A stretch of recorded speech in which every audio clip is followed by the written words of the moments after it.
क्या आपको पता है कि रिवीजन करने का सही तरीका क्या है?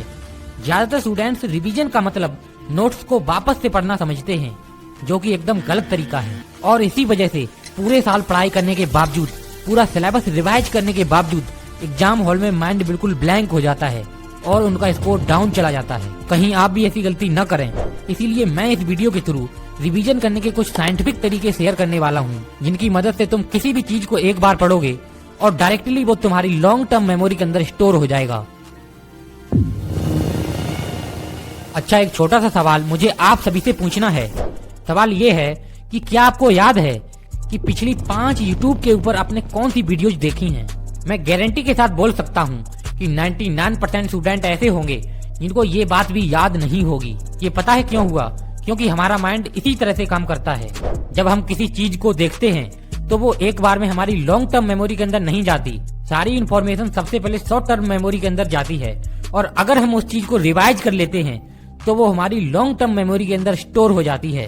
अगर आपको ऐसा लगता है कि आप नोट्स को एक बार पढ़ोगे और आपको याद हो जाएगा, तो ये आपकी एक गलत फहमी है।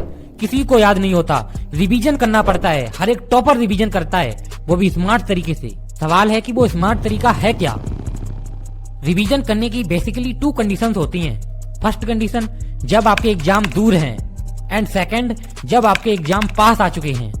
इन दोनों ही कंडीशंस में आपको रिवीजन कैसे करना है, स्टेप बाय स्टेप एक एक करके समझते हैं।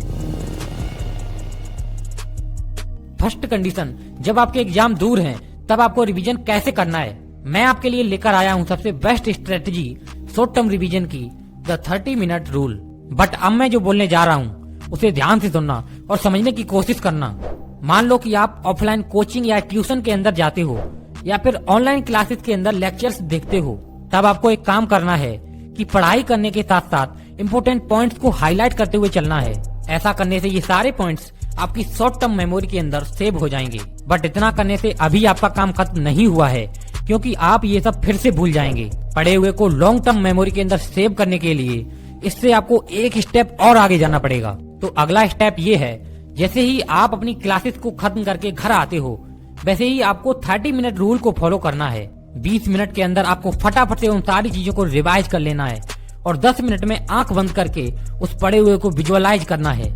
ऐसा करने से सारी इन्फॉर्मेशन आपकी लॉन्ग टर्म मेमोरी के अंदर स्टोर हो जाएगी, और फिर दोबारा आपको रिवाइज करने की जरूरत नहीं पड़ेगी। एंड सेकेंड, जब आपके एग्जाम पास आ चुके हैं, तब आपको रिवीजन कैसे करना है। ऑब्वियस सी बात है कि एग्जाम का प्रेशर इतना ज्यादा होता है कि उस टाइम सब कुछ रिवाइज करना इम्पॉसिबल सा होता है। तो उस कंडीशन में तुम्हें फॉलो करना है 80-20 का रूल। ये रूल कहता है कि आप दुनिया का कोई सा एग्जाम दे रहे हो तो उसका 20% सिलेबस ऐसा होता है जिसका वेटेज 80% होता है, और 80% सिलेबस ऐसा होता है जिसका वेटेज सिर्फ 20% होता है। और टॉपर इस सीक्रेट को पहले से जानते हैं, इसीलिए बिना हार्डवर्क किए स्मार्ट स्टडी करके वो एग्जाम में टॉप करते हैं। तो क्यों ना आप पूरा सिलेबस रिवाइज करने के बजाय सिर्फ उस 20% सिलेबस पर फोकस करें जो 80% मार्क्स देने वाला है। तो आपको क्या करना है कि प्रीवियस ईयर क्वेश्चन पेपर को एनालाइज करके उस 20% सिलेबस को ढूंढना है जिसका वेटेज 80% है। बट सवाल अब भी वही है कि आखिर रिवीजन करना कैसे है। तो इसके लिए हम लोग यूज करेंगे active recall and mind mapping technique का, जो कि साइंटिफिकली प्रूवन टेक्निक है जो हमारी मेमोरी को स्ट्रॉन्ग बनाती हैं। इस टेक्निक का यूज करने के लिए आपको एक बार टॉपिक को पढ़ना है और उसके बाद अपने शब्दों में रिकॉल करना है। जैसे फिजिक्स के ओम्स लॉ को समझने के बाद नोटबुक बंद करके अपने शब्दों में एक्सप्लेन करें। इससे आपके ब्रेन को एक्टिवली काम करना पड़ता है, जिससे कोई भी कॉन्सेप्ट लॉन्ग टर्म मेमोरी के अंदर स्टोर हो जाता है। इन टेक्निक का यूज करके तुम अपने मार्क्स को इंक्रीज कर सकते हो। रिवीजन का मतलब है अपने हार्ड वर्क को एक फाइनल पॉलिश देना।